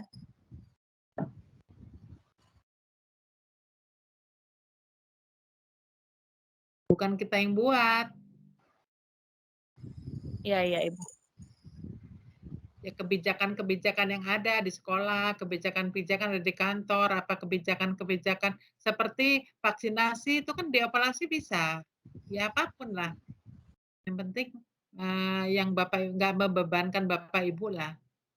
Program vaksinasi itu kan termasuk kemarin itu seperti apa, ya itu bisa dievaluasi.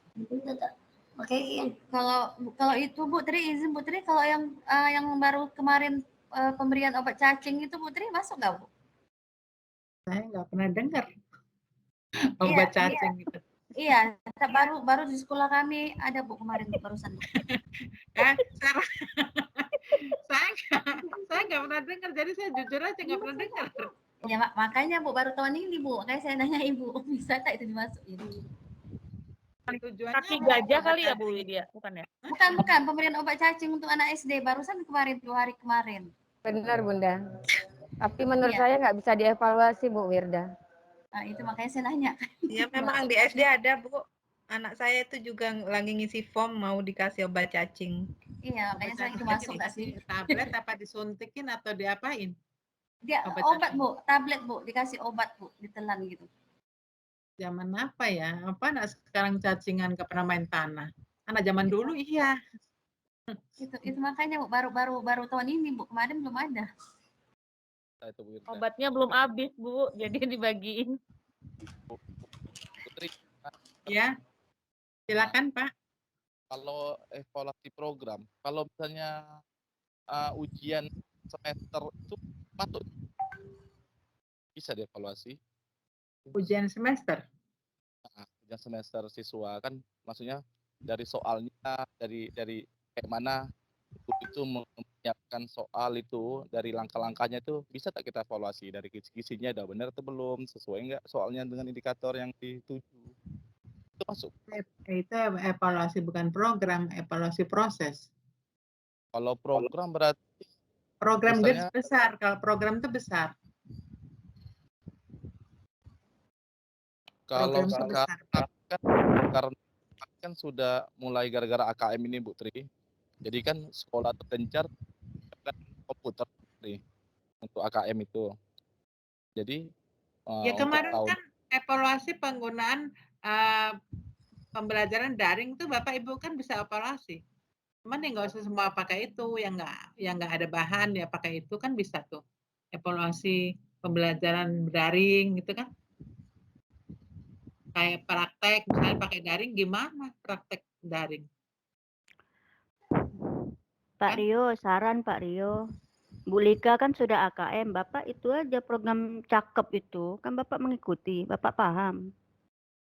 Tidak, maksudnya bukan di sekolah. Ya, sekolah. Oh, nggak apa-apa, kan saya bilang nggak harus di sekolah. Misalnya program. Tidak, saya yang program untuk kepala sekolah itu saya membuat programnya tentang pembelajaran abad 21 di sekolah. Ya, itu kan Bapak, proyek Bapak, tapi kan di dalam program besarnya bukan program pelaksanaan cakep itu kan calon kepala sekolah pelatihannya tuh Bapak kan bisa evaluasi apa itu situ harusnya begini sesuai dengan Permendikbud nomor undang-undang guru nomor Bapak guru harus bersertifikasi itu kan harus dievaluasi gitu. Kan biasanya kalau ini ada payung hukumnya. Kenapa saya katakan ada payung hukumnya? Untuk membandingkan yang dijalankan dengan yang peraturannya itu matching nggak gitu. Gitu Bapak Ibu ya. Jadi kalau program calon kepala sekolah pelatihan tuh boleh tuh pakai Kikpetrik. Kenapa kalau pakai Kikpetrik? Karena memang untuk pelatihan itu menggunakan Kikpetrik gitu. Walaupun langkah-langkahnya Kikpetrik yang kita laksanakan gitu. Kalau yang sekolah itu contohnya apa Bu selain itu? Hah? Kalau yang di sekolah misalnya pembentukan karakter itu masuk di program. Pembentukan karakter yang bagaimana? Ya ini aja. Kalau pembentukan karakter kan dulu ada sekolah pilot project yang untuk sekolah ini kan. Sekolah penggerak. Apa namanya? Bukan penggerak. Yang di Badia. Nampak. Pendidikan Tahfiz, karakter. Rio. Apa Bu? Tahfiz bisa Bu? Tahfiz. Tahfiz. Tahfiz, ayat, acara itu Bu, keagamaan gitu ya. Boleh. Mungkin ke program kesiswaan aja Pak Rio, program kesiswaan itu ada evaluasi juga itu. Oh, berarti yang besar itu ya tentang ada juknisnya. Kalau penting pedomannya apa kita evaluasi terus kalau kita tahu salah dari mana. Kalau kita tahu salah kan karena juknis ngomong begini, pelaksanya ngomong begini kan gitu ya. Jadi harus ada pedomannya, apa ada aturannya yang harus kita bandingkan nantinya. Kalau kita angkat tadi kan memang sesuai dengan undang-undang guru dan dosen bahwa kepala sekolah itu harus melalui seleksi yang namanya misalkan kepala sekolah kan harus mendapat sertifikasi Ya administrasinya selain Bu ya Mbak ya. dia memiliki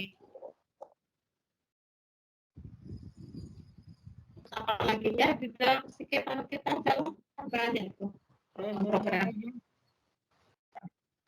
ada aturannya ya kita evaluasi karena kan ada aturannya. Izin izin Bu, suaranya agak terputus-putus Ya, Ibu. suaranya nggak jelas. Putus sudah suaranya. Ya, boleh diulangi lagi Bu. Jadi biar kami agak-agak ada gambaran. Ya. Kemudian ya. Jadi untuk dengeran Masih hilang-hilang timbul.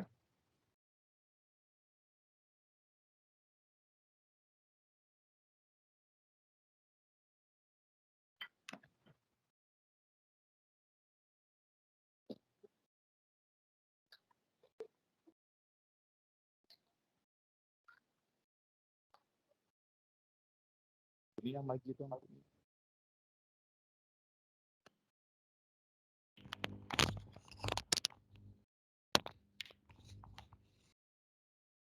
halo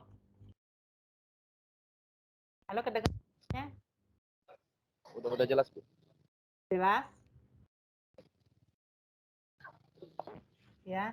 Jadi untuk evaluasi ini biasanya ada aturannya atau ada juknisnya, ada peraturannya. Jadi apa Bapak Ibu? Kalau Bapak Ibu mau mengatakan ini nggak ideal, dasarnya apa gitu loh.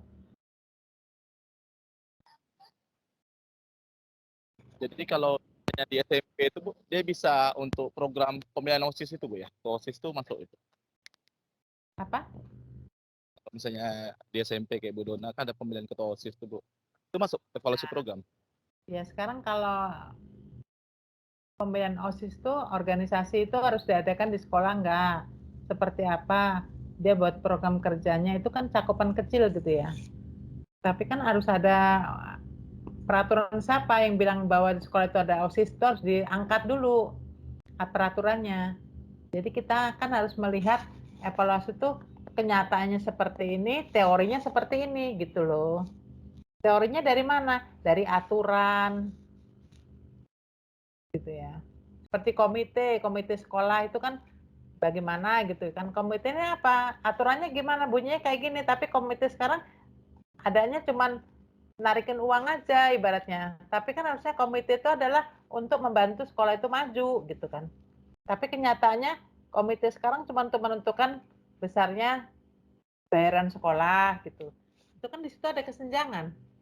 Berarti pakai evaluasi diskrepensi ya dari propos gitu kan, nanti ada teorinya mengatakan begini, kenyataannya seperti itu. Nah, itu kan ada kesenjangan di situ. Jadi harus ada pembandingnya, Bapak, ada standarnya. Nggak ada yang nggak ada standarnya gitu.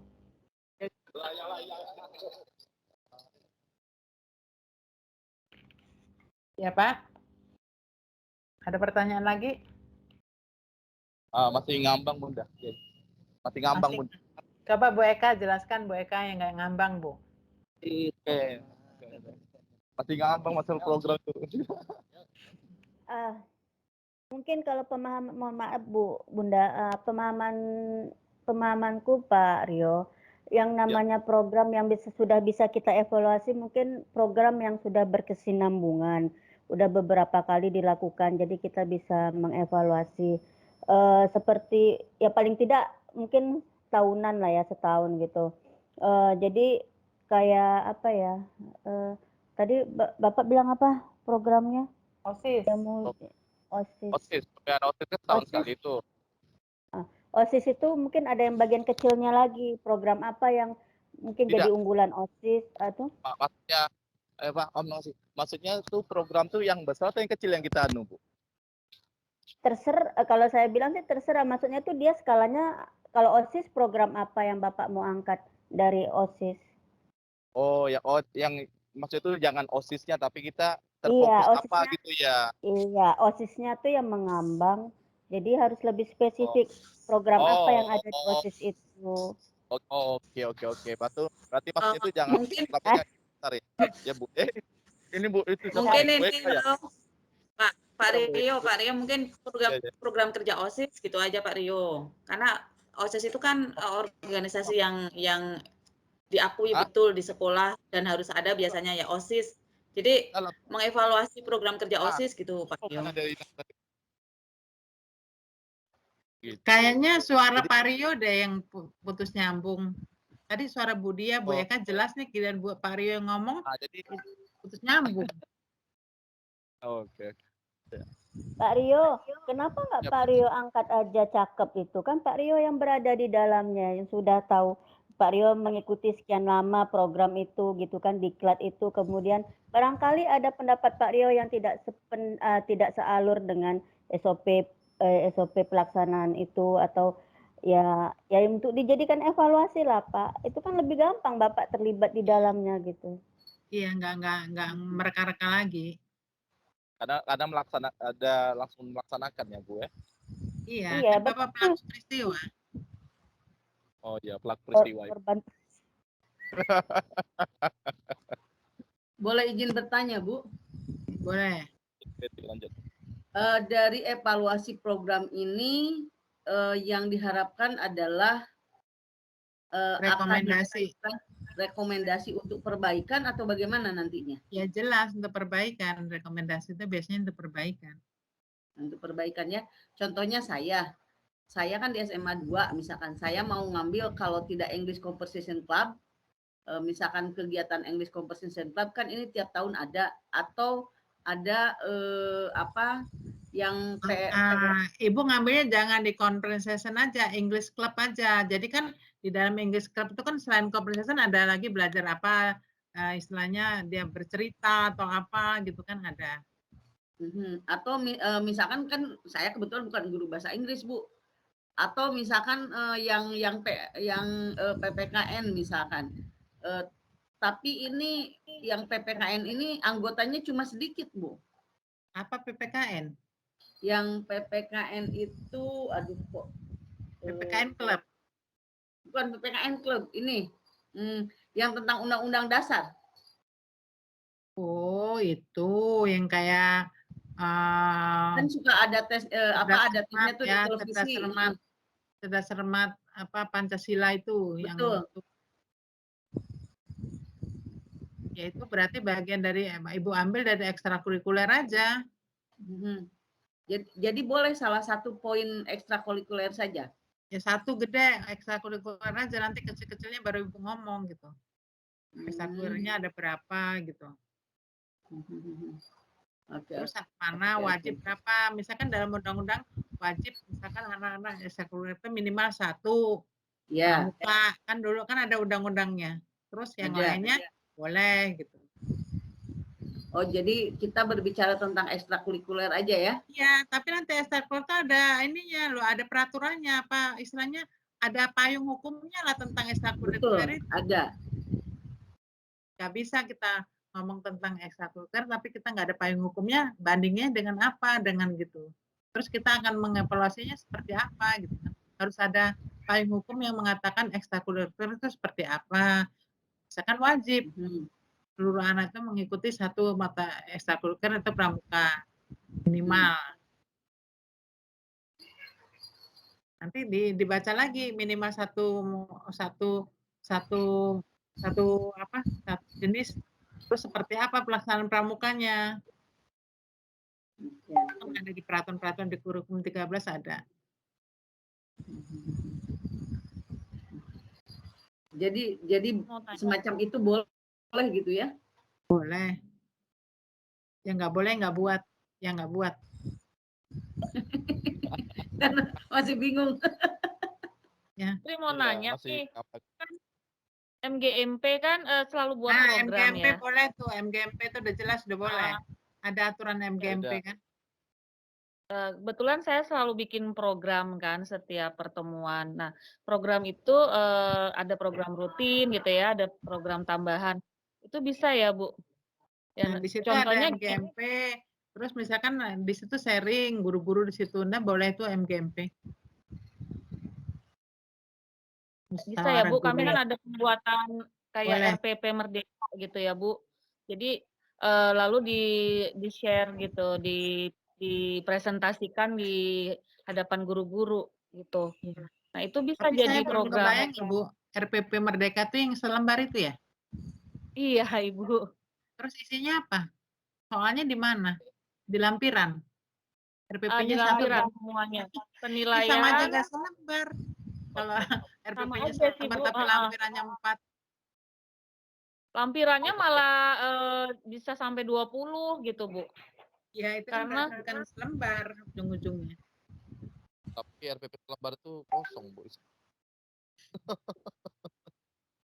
Oke ya. Dicoba besok Bapak Ibu ya. Yang Masih penting boleh dia bertanya, itu Bunda? ada aturannya. Boleh bertanya, silakan. Meneruskan perihal yang tadi AKM Bunda. Tadi kan sudah dijelaskan sama Bu Eka bahwasannya AKM itu nanti pengganti untuk rapot mutu. Iya. Ini keresahan saya pribadi. Sering saya tanyakan dengan waktu sosialisasi, tapi jawabannya hanya nggak usah dipikirkan, yang penting aja udah pelaksanaan gitu. Padahal kalau itu nanti dijadikan rapot mutu itu bakal nanti berkaitan dengan kurikulum Bunda. Otomatis ini yang digerakkan hanya siswa. Siswa yang gaptek, belum tahu aplikasi, kemudian disuruh mengerjakan menggunakan aplikasi gitu Bunda. Karena waktu kami didampingi, tapi kan tidak diberitahu antara itu soalnya kan bentuknya literasi Bunda rata-rata. Walaupun numerasi, tapi matematika banyak yang membaca. Banyak anak yang tidak tahu ngeklik megang mouse aja nggak tahu gitu Bunda. Jadi antara kami try out dengan menggunakan kertas dengan kami simulasi itu jauh beda hasilnya. Seperti itu. Jadi kalau misalnya hasil itu jadikan rapot mutu, berat bagi yayasan Bunda. Ini bakal menjatuhkan sekolah gitu loh Bunda. Terus terang saja, ini kan curahan hati ya saya pribadi. Jadi kalau misalnya kayak rapat mutu yang kemarin kan terus terang saja yang mengisi rata-rata dari tenaga kependidikan dan tenaga pendidik ya Bunda ya. Jadi siswa itu dari hasil US-nya apa UN-nya gitu. Kalau ini kan pure bisa dikatakan 70% itu diambil dari siswa.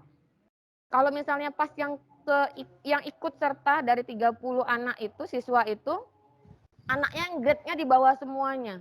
Apa enggak deg-degan saya Bunda? Saya yang deg-degan. Ya artinya kan nantinya gini Bu, itu kan untuk perbaikan juga. Ketika nilainya segitu, ketetapan rapot mutunya berapa kan motivasi kita juga untuk meningkatkan gitu ya. Tapi kan kita nggak ujuk-ujuk kalau begitu dapatnya bagus, kebetulan anaknya pinter semua yang ngerjain, tapi kan akhirnya kita ternyata banyak kelemahan kan rapot mutu kan berarti nanti mewakili ke seluruh kelas itu kan, ke seluruh sekolah bahkan ya, bukan kelas ya. Nah itu kan otomatis kalau yang sampelnya tadi yang jelek-jelek masih enak. Yang pasti yang pinter bisa, tapi kalau yang pinter yang ngerjain yang jelek-jelek nggak bisa. Parah ditambah, nggak ada perbaikan gitu. Tenang aja lah, dijalanin aja dengan cara nanti ada pembimbingan atau pendampingan atau apapun namanya gitu ya. Pokoknya kita berupaya dengan niat nawaitunya untuk perbaikan sekolah itu gitu aja. Gitu aja Mbak. Apa Mbak Solehatun ya? Nggak usah ini aja ada Bu Eka tuh. Sedikit Bunda menambahkan, iya benar kata Bunda Tri. Jadi Bu Lika nggak usah bimbang ya, sedih kalau misalnya nanti hasilnya tidak sesuai harapan. Karena sebenarnya yang ingin dipetakan di profil mutu pendidikan sekolah itu Kemdikbud ya melalui LPMP itu ingin melihat di mana letak kekurangannya, kelemahannya itu di mana. Disitulah kita akan perbaiki, prioritas untuk diperbaiki. Selama ini dari tahun 2016 itu Bu Tri juga menggawangi SPMI. Hasil dari rapor mutu yang ditunjukkan juga kurang memuaskan kalau kita bisa lihat ya di rapor mutu. Tetapi LPMP sendiri atau Kemdikbud tidak pernah mengejudge atau menganggap suatu sekolah itu buruk karena hasil dari rapor mutunya tadi. Karena rapor mutu itu kan 8 standar SMP-nya tadi itu kan, 8 standar. itu kan bukan hanya satu dari hasil peserta didik saja, dari semuanya diakumulasi, diagregat ya. Jadi yang kurang-kurang yang lemah tadilah memang kami harapkan untuk diperbaiki gitu kan. Jadi dan melalui SPMI itu kan ada budaya mutu untuk memperbaiki kekurangan-kekurangan di sekolah ya, apa yang menjadi kekurangan di sekolah. Jadi nggak usah bimbang, kami akan mengejat terutama Kemdikbud ya, sekolah ini tidak bagus, hasil asesmennya jelek gitu kan. Karena kebetulan sampel yang dipilih mungkin anak-anak yang agak kurang ya. Jadi nggak usah punya pemikiran seperti itu Bu. Malahan kami ada rasa-rasa bersyukurnya karena oh ternyata kami harus mendampingi sekolah ini, kami harus menurunkan pendamping atau seperti narsum atau apalah ya. Kami akan buat kegiatan untuk mendampingi sekolah tersebut bagaimana sekolah tersebut nanti bisa memperbaiki salah satu indikator atau standar nasional tadi. Jadi supaya terbantu gitu Bu. Jadi nggak usah ada stigma negatif, itu nggak usah. Kami juga nggak pernah mengejat sekolah dari hasil profil mutu, begitu Bu. Tinggal nanti kalau apa kekurangan kita undang lah tuh LPMP. Ya, Bu Tri itu menggawangi itu, jadi nggak usah ragu. Bu Tri itu termasuk pendampingnya di sekolah itu, SPMI. Bu Eka. Mau nanya Bu Eka. Iya Pak. Yang menjadi dasar KM itu kenapa nggak semua siswa Bu Eka? Kenapa harus ada sampel gitu aja? Itu pun acak anaknya gitu Bu Eka. Kenapa tak ada aja semua gitu? Yang kekhawatiran Bu Lika tadi itu kan kalau misalnya semua kan agak terbantu gitu. Kenapa hanya ambil sampel aja? Itu pun kita nggak tahu anaknya diambil aja gitu. Kenapa semua gitu? Apa alasannya? Kalau gini Pak, sebenarnya saya bukan orang yang hadir waktu pertama sosialisasi dari Kemdikbud. Jadi tidak dapat informasi yang utama lah ya, yang jelas bagaimana kok pemilihannya sampel. Tetapi apa yang pernah saya dengar bahwa sebenarnya gini, kalau sekolah itu yang dipilih semua, nanti kan ada yang dalam satu kelas itu kan memang beragam, ada yang intelijensianya tinggi, ada yang di tengah, ada yang di bawah. Kalau misalnya semua itu gimana ya bilangnya? Sebenarnya Mas Nadiem ini berpikiran dengan adanya sampel secara acak, ini ingin melihat sebenarnya keberhasilan pembelajaran di kelas. Jadi tidak digolongkan tertentu, misalnya anak yang pintar saja, anak yang tengah aja, atau anak yang di bawah, tetapi acak, dimaksudkan acak itu terambil semua. Ada yang tinggi, ada yang tengah, ada yang di bawah gitu. Jadi itu yang mau dilihat profil dari sekolah. Dia jadi profil sekolah ya. Tapi memang program kan ada plus minus. Jadi itulah minusnya ya itu kekhawatiran Ibu. Seperti kalau sampelnya terpilih misalnya yang kurang, padahal sebenarnya sekolah Ibu sudah baik dalam pembelajaran di suatu materi, tetapi karena anak yang mengisi ini katakanlah terpilih yang agak kurang-kurang, jadinya kan jelek ya. Gitu ya kekhawatirannya. Padahal sebenarnya tidak juga sih Ibu. Karena kan soal itu juga dirancang juga bukan oleh bukan orang biasa-biasa ya, sudah yang di tingkat BSNP gitu ya, udah tingkat profesor, mereka udah memikirkan bagaimana soal untuk literasi dengan HOTS-nya tadi ya Bu Bunda Tri ya. Jadi salah satu pemikirannya juga Pak Rio, karena gini, kan asesmen ini dia sifatnya ada yang online, ada yang semi online. Kalau dipilih semua Pak, kekhawatirannya adalah kita jika sekolah tidak siap untuk sarana untuk online, kita kan harus menumpang ke sekolah lain. Nah, sekolah lain itu tidak semuanya yang dekat dengan sekolah kita. Kemudian bisa jadi dengan yang kayak kita ini daerah maritim, sekolah harus mencari sekolah terdekat yang mumpuni sarananya, bisa saja dia nyebrang laut seperti Lingga, kemudian Natuna yang pulau-pulau kecil itu kan. Nah, dikhawatirkan ini sebenarnya menjadi evaluasi kami waktu turun ke daerah-daerah. Dikhawatirkan saat seperti ini, asesmen di bulan ini, di Lingga itu gelombang sudah tinggi. Ya, gelombang sudah tinggi, kemudian kita harus memberangkatkan banyak anak. Sementara 30 saja sampel itu bisa dibatalkan seandainya kondisi cuaca tidak kondusif. Jadi bisa dialihkan ke bulan sekitar bulan Januari atau Februari lah kalau nggak salah tahun depan. Dan bisa dibatalkan tidak ikut ujian karena keadaan tidak kondusif. Nah, itu juga salah satu pemikiran bagaimana tidak semua murid yang ikut dan dipilih juga secara sampel.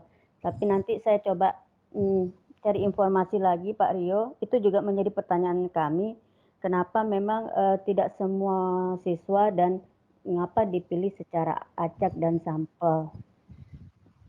Bu Eka, boleh saya berpendapat? Boleh, silakan Ibu. Jadi begini ya, ini berdasarkan pengalaman. Kalau saya terus terang sebagai guru setuju dengan adanya AN itu. Jadi kualitas sekolah itu bukan hanya kualitas semu, karena kalau kita harus jujur bahwa sekolah ini kualitasnya semu. Dalam artian kepala sekolah itu sangat khawatir kalau hasil UN-nya rendah. Jadi bagaimana caranya, apalagi di daerah-daerah, bagaimana caranya supaya, karena kalau UN-nya rendah nanti kepala sekolah terancam dan segala macam. Sebetulnya saya lebih suka dengan AN seperti ini, artinya ada pemotoan, ada pemotretan yang jujur terhadap sekolah, sehingga sekolah punya kesempatan untuk memperbaiki diri. Ya, jadi kalau misalkan tadi Ibu itu khawatir, aduh kalau sekolah saya jelek nanti bagaimana? Seharusnya memang harus jujur. Karena kalau jelek nanti ada perbaikan. Saya jadi ingat zaman dulu Bu, waktu saya di SMA Krida Nusantara di Bandung itu, kan dulu kami RSBI ya Bu ya. Waktu pertama pilot project RSBI. Lantas untuk RSBI itu di salah satu syaratnya adalah ada ISO. Dan ISO ini memang mahal bayarannya. Tetapi saya merasakan manfaatnya betul dari ISO itu. Karena dengan ISO ini kita terbuka betul. Wajah kita macam apa, seperti apa. Sehingga dalam sekian bulan misalkan harus diperbaiki. Jadi misalkan contohnya kepala sekolah. Saya bisa mengevaluasi Bapak kepala sekolah, kalau bukan berarti istilahnya siapapun bisa dievaluasi oleh siapapun. Kalau misalkan hasil evaluasinya itu belum tercapai, misalkan rencananya A, ternyata pada bulan Mei misalkan, ternyata A itu belum tercapai, misalkan A min sekian, nanti ditanya Bapak mau menyelesaikannya kapan sehingga bisa A, seperti itu. Jadi akhirnya kalau saya lihat seperti di ISO itu, sehingga akhirnya kualitas yang benar-benar gitu loh. Jadi kalau kualitasnya 100 itu benar-benar 100 benar gitu loh. Saya setuju loh Bu, seperti itu. Maaf ya Bu ya, begitu. Maaf Bunda, boleh meneruskan lagi Bunda Tri? Ya silakan. Kemalaman apa mau diselesai? Ini mau selesai ya Bunda ya? Nanti nggak enak sama teman-teman yang lain. Iya mau selesai besok lagi ya. Udah malam. Oh iya, baik Bunda. Besok lagi ya kita ya. Besok lagi kita jam berapa? 9 aja ya. Nggak usah pagi-pagi ya. Sip, setuju. Mantap. Setuju Bu, setuju. Step ya. Pas Jam 9 Bu. kita sudah standby ya. Oke, kita cukupkan sekian dulu. Besok lagi kita dilanjut dengan topik yang sama ya. Nanti Bapak Ibu nggak apa-apa, kita banyak-banyak diskusi daripada kita mengerjakan sesuatu yang akhirnya itu tadi ya, intinya evaluasi itu adalah evaluasi program yang ada aturannya dengan yang sudah dilakukan. Kalau nggak ada aturannya, kita mau ngomong dia bagus apa enggaknya dari mana? Kan dari aturan kan. Seperti ini idealnya, loh ternyata seperti ini. Seperti ini idealnya dari mana? Ya dari aturan yang dikeluarkan gitu kan. Seperti tadi, istilahnya untuk evaluasi asesmen misalkan, udah ada kan aturannya Permendikbud saya rasa ada itu. Mungkin nggak ada kan. Misalkan dengan adanya komite, dengan adanya OSIS, dengan adanya cakep, itu kan ada aturannya. Seperti apa gitu. Ya, undang-undang yang mengatakan bahwa untuk menjadi seorang kepala sekolah harus melalui diklat. Itu kan ada aturannya. Untuk diklat itu memperoleh sertifikasi. Sertifikasinya apa? Di situ ada nomor unik kepala sekolah gitu kan. Ada kan aturannya ternyata nanti bakal misalkan oh ternyata yang dilantik jadi kepala sekolah juga nggak memiliki sertifikat, itu kan berarti ada suatu apa ya, suatu ketentuan yang nggak di jalurnya gitu. ternyata memang nggak ada mungkin yang pangkatnya karena orangnya nggak ada gitu. Akan dilantik gitu kan, orangnya ada tapi kalau dilantik yang lain itu kan berarti ada tidak sinkronan gitu ya. Nanti rekomendasinya apa? Harusnya kepala sekolah yang dilantik harus sudah memiliki sertifikat atau NUPK nomor unik kepala sekolah misalkan gitu kan, dijelaskan oleh aturannya yang ngomong bukan kita. Oke, terima kasih untuk perkuliahan kita pada malam hari ini. Saya akhiri di sini. Saya ucapkan wabillahi taufiq wal hidayah. Wassalamualaikum warahmatullahi wabarakatuh. Waalaikumsalam warahmatullahi wabarakatuh. Makasih Bu. Ya.